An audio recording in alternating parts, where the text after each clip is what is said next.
So this is talk 2.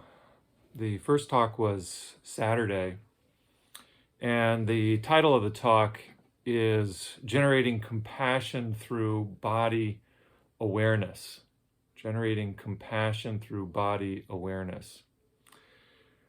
This is a part of a 3-series talk.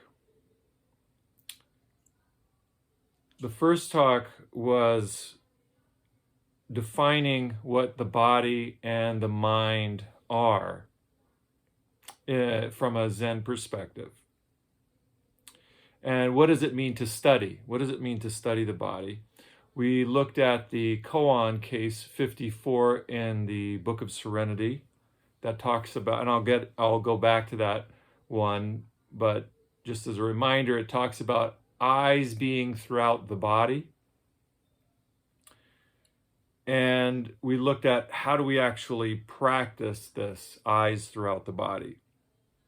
And this separation that in the West, in particular, we have a separation between body and mind. And that distinction is really negligible. We could see based in Dogen's writing, Shinjin Gakudo, body, mind, study of the way. In that particular fascicle, we could see that there's no clear separation between body and mind for Dogen. He defines both of them, and we don't see a clear separation. At least I can't find a very clear one. But in our society, we have this challenge of bringing the two together, the body and the mind. It's very difficult for many of us to see that the mind and body are totally integrated. And Zen practice is really to help integrate those two things. Now, this talk, I want to bring up a particular issue with regards to generating compassion through body awareness. And that issue is mental health. So the question that I want to raise here is, how do we generate compassion for folks with mental health issues? And I raise this question because it's something that's been an important piece of my practice for many, many years. And I have been continually dumbfounded and caught off guard by the powerful role that mental health plays for a lot of individuals in our culture. There's a lot of stigma around mental health, and for example, when I left the Zen temple, well, there's a bigger story here, but I'll just say that I chose on purpose as a chaplain to work in behavioral health because I felt like I didn't quite understand the mental health issues that many people are facing in our country. And I try to keep these mental health issues in the front of my mind because we don't necessarily see them very easily. There's still, because of the stigma around mental health issues that seems to be lessening, it's difficult to notice it sometimes, and it can be hidden easily. People hide their mental health issues fairly easily, I think. And I don't want to be fooled. So I'm going to share in this talk a little bit some personal issues or relationship issues that I have been in my family that have pulled me along this particular path. And I want to look at the surface issues of mental health, and then getting down to the core issues around mental health. So that's kind of what this particular talk will be about. All right. So I just want to ask a question from the start. Do any of you know somebody that is suffering in some way from a mental health issue? Yeah, everybody. Okay. Yeah, yeah. It's just, we all know somebody that is suffering in this way. We all know somebody, and probably multiple people. All right. So how do we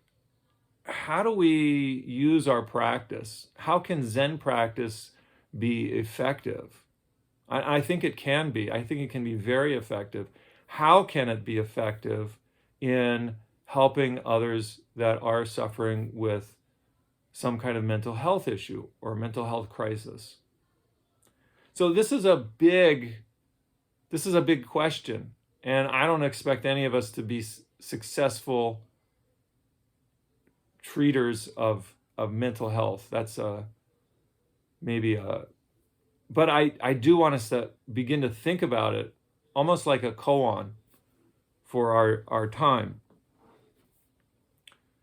And I think part of the thing is that we need a change in our level of compassion. Right? We need to up our level of compassion. And this is for many of us, like myself, it may be a family member with mental illness. It could be a Sangha member with some kind of mental health issues. So we want to be able, at the very least, to recognize mental health issues as they arise. And I know personally that I have the family mental health issues. They have created a lot of havoc, and without actually labeling it, oh, this is a mental health issue, it makes it much, much worse. In other words, when we can label, oh, this is a mental health issue, then it takes it to a different place. And I'll say more about that in a little bit. So how do we develop compassion? Or another question might be is, how do we develop sensitivity? How do we develop the sensitivity towards mental health?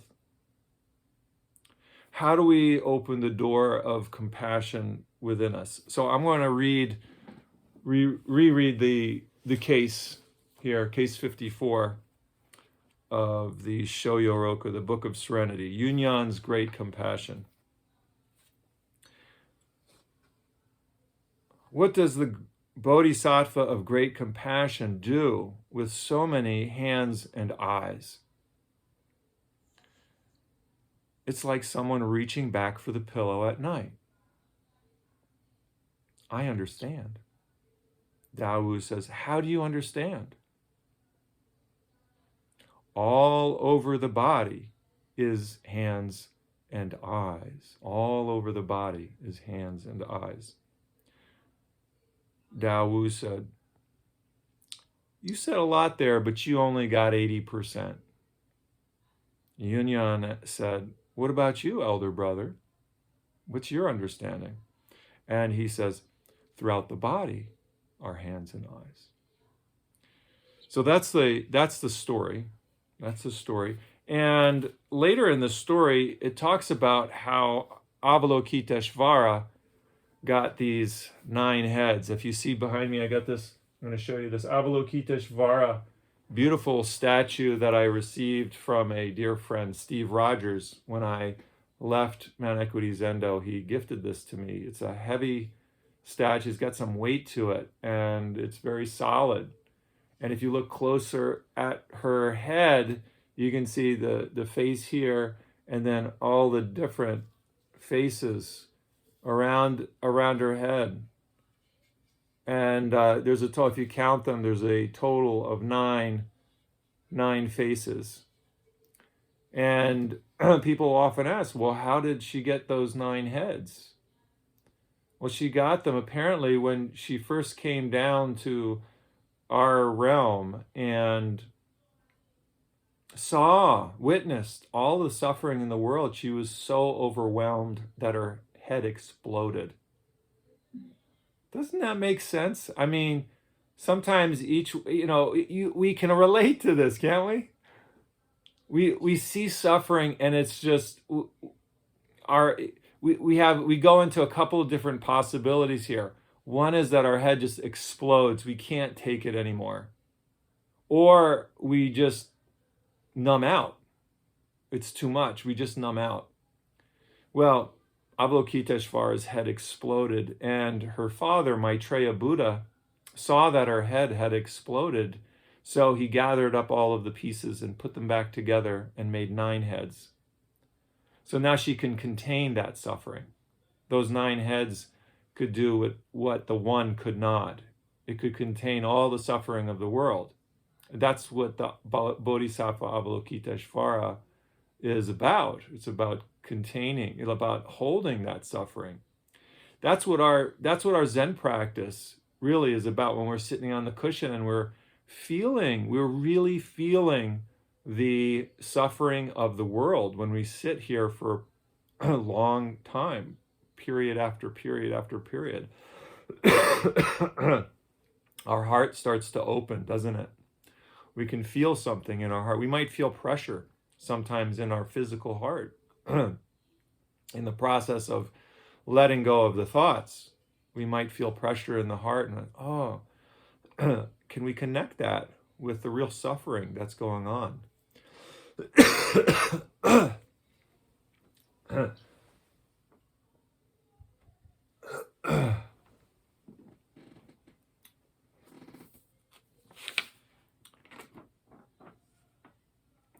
So, in my case, it took me years to recognize mental illness in my family. On a personal note, I would go to visit my grandparents' home in Brooklyn, New York. This was from Maryland, where I grew up. My parents were Brooklynites. They grew up in Brooklyn, but they moved around before I was born and settled in Maryland. So it was a nice 5-hour drive to Brooklyn, and we could see our roots. And everyone there speaks in this beautiful Brooklyn accent, if you've ever heard it. I could do a pretty good Brooklyn accent for you if you want to hear. Yes. I'll be happy to, yeah. Eric. That's my mother calling me. Eric, get over here. What are you doing?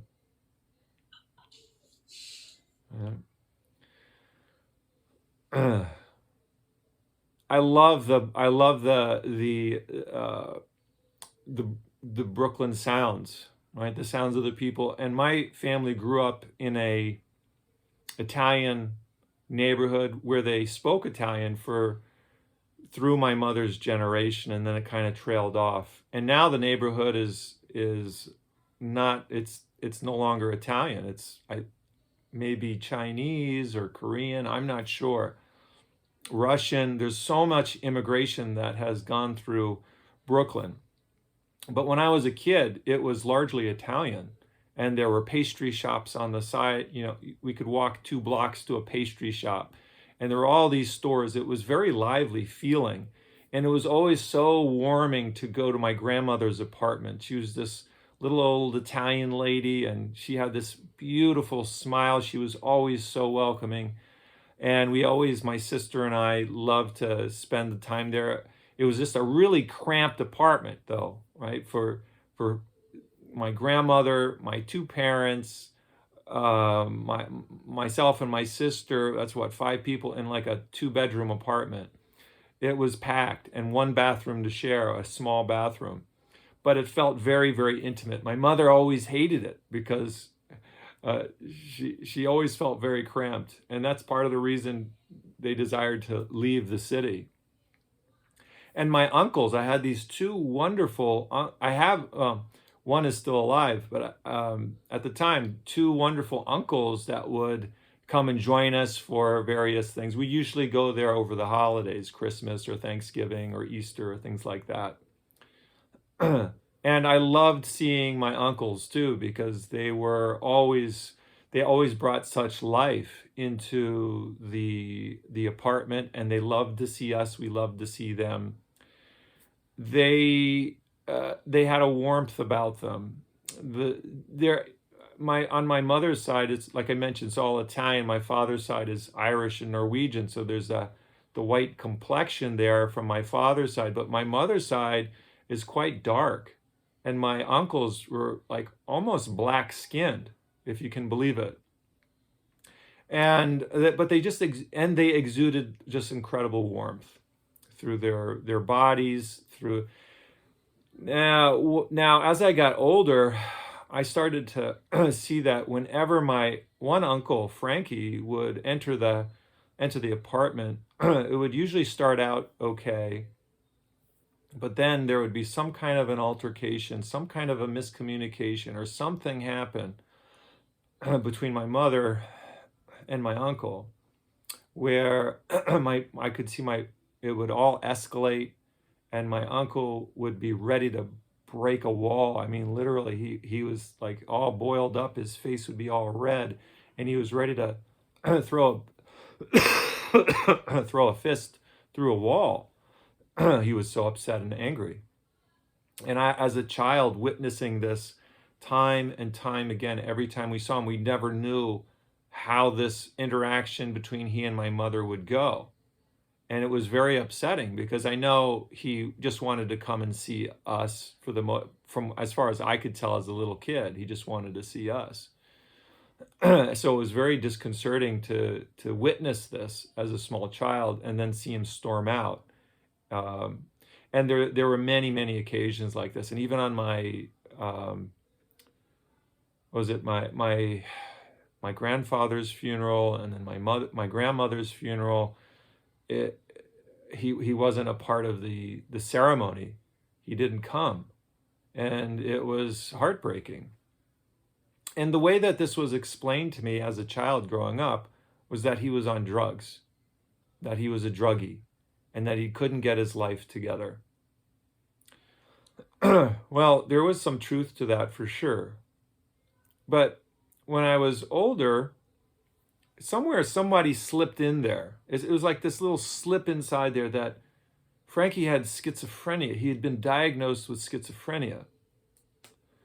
And it wasn't until I was in my 30s, decades later, that I made the connection between schizophrenia and the way that he was acting, and the real lack of compassion in my family. I'm not blaming them, but the lack of compassion towards mental illness, and this idea that we can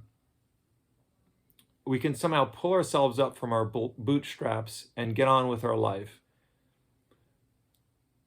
To me, it made it very clear how stigmatized mental health issues are. And even to this day, when I bring up Frankie and his schizophrenia, it gets kind of washed to the side as not really the main issue. So this has brought me to want to understand and be clear and see mental illness for myself, because our society, at least in my family, where the roots are, we just didn't see mental illness. We saw either somebody can be a good person, effective and constructive, or they're lazy. That's how we labeled him. He's lazy.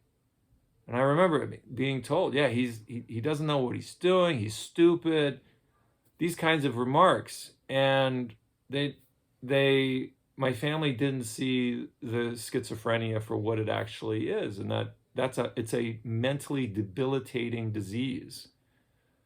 And he used drugs as well to sometimes try and deal with that stuff, not successfully, of course, but that's what a lot of folks do.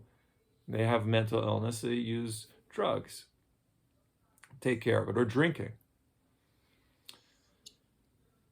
So when I left Mount Equity Zendo, I saw also where I was training at the Zen Center in Pennsylvania, people would come in and go, and there'd be similar kinds of patterns where we would almost where if somebody would leave in a huff, it was very easy to blame that on their lack of dedication to the practice.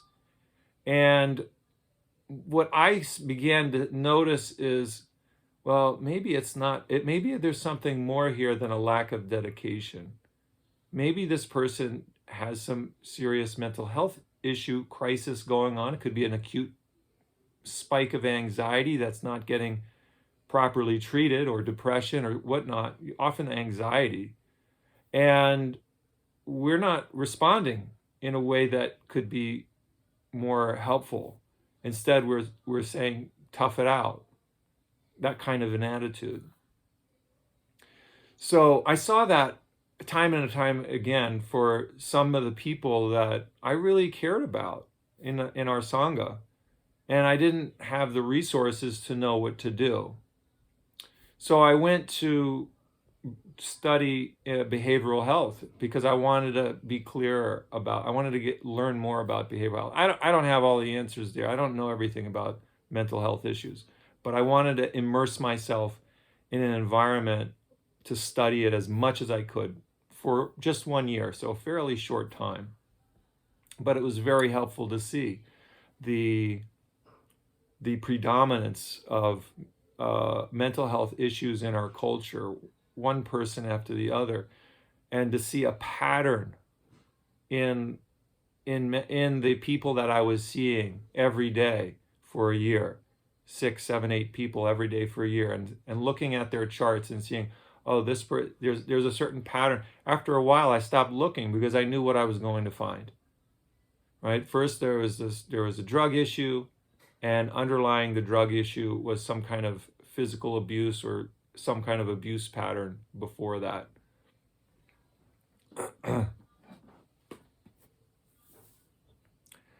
And then also the other thing was that at the Zen Center itself, where I trained, my teacher's brother, she suspected that he has Asperger's syndrome, which again took a long time to recognize, oh, that's why he acts the way he acts. I couldn't understand, like he's disconnected from us in some way. It seems like he's kind of off in another world. So having these labels, it's not to lock somebody into that, but it can help us develop the compassion that we need for that person. And that's what I think the mental health labels can do, is to help us generate, they can begin to help us generate compassion for somebody. Like my Uncle Frankie. If I had really digested, if my family really digested that he has schizophrenia, they may have been able to see that he's not capable. He's not capable of holding down a job. He's not capable of being independent on his own. He needs some real help. And we're not helping him by telling him he's just got to buckle down and do it. So these labels, and even my own teacher, when she had transitioned to another living facility, she started seeing things that weren't there. And it turned out that she had some kind of a infection going on in her, but we didn't know that at the time. And she would be saying things that she was seeing or feeling that we knew weren't there. So even a teacher that we love can display at times mental health issues, and how do we deal with it, right? And recognizing, labeling, giving it a label. There's a Japanese saying. Let me pull it up here. There's a Japanese saying, ka o satsute jitsu ni tsuku. Ka o satsute jitsu ni tsuku. And this can be translated as something like, well, let's just say ka means flower, and Satsu means to exit. Jitsu is the fruit, and tsuku means to be present or to come. And it literally means to throw away the beautiful blossoms and take the fruit, the result. The sense of this is that to not get caught in the appearance of something, but to grasp the substance of something. All right, if that makes sense, to not get caught in the appearance, the outward surface of something, the flower, but to recognize the essence, the fruit. And with what I'm describing with mental health, there is the surface. There's the surface is the acting out, the anxiety, the drug use, the inability to hold down a job, for example, the depression, bipolar, addiction. These are all the flower. It's the outer surface of something very important, but it's not the essence. And what we need to do is get to the essence of the issue and not get caught in the external aspect of it. So what is the essence? And this is the subject for the third talk. This will be the subject for the third talk. What is the essence of that? So I'd like to close this with a short poem. Flowers fall, fruit emerges. Appearance changes, root remains. Go beyond the surface. Look at all beings like Avalokiteshvara with the eyes of compassion. All right. Thank you.